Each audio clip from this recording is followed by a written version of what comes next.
Good day. My name is Reutendo Ngara from Southern Africa, and I've been asked to reflect on a set of questions that have arisen through engagements with the Kogi elders of Colombia through their engagement with the C20 on lifestyle for environment.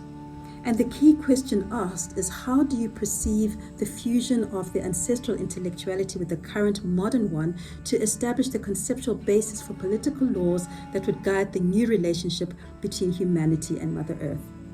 Now, I'd like to argue that when we engage in policy dialogue on the environment, it is important to consider the paradigm in which we have this conversation.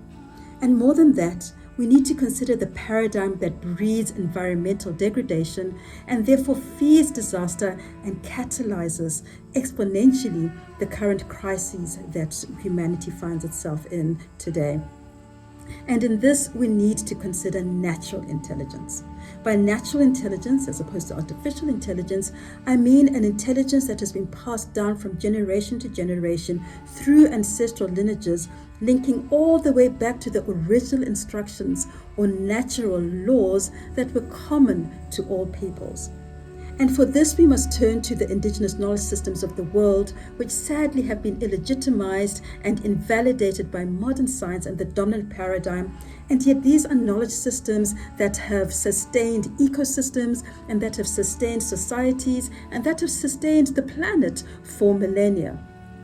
So I would argue that these wisdoms, or ancestral intellectuality as they've been phrased, are a science. They're a way of knowing. They're a way of doing. They're a way of sustaining. And these ancestral wisdoms or indigenous knowledge systems, we need to consider them as knowledges or interventions that have their roots in a particular community and yet are situated between or within the broader social context in which all life forms are a result of the interaction between social and spiritual relations. We need to consider tacit knowledges that are transmitted predominantly orally, through initiation, through demonstration, or via observation. We need to consider experiential as opposed to just theoretical knowledges.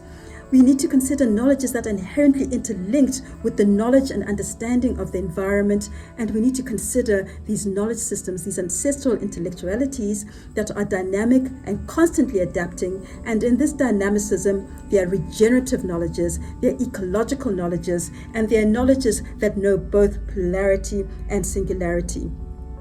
Now, this is a way of science or a way of knowing that brings together a web of interconnectedness, of interrelatedness and interdependence, which we may here in Southern Africa term as Ubuntu. And I believe that if we're able to turn and come into harmony between the modern scientific paradigm and the ancient ancestral indigenous knowledge systems paradigms, we may see that we may be able to move away from a predominantly reductionist and dichotomous perspective and sit in circle and community with other ways of knowing. And in sitting with a community with other ways of knowing, we may then have what we may call transformation by enlargement, bringing everybody into the conversation. And bringing everybody in the conversation then brings forth cognitive justice. That is the right for all knowledge systems to exist. And when they're able to exist, then we're able to seek policy recommendations that are actually able to bring forth sustainable, regenerative solutions for the future.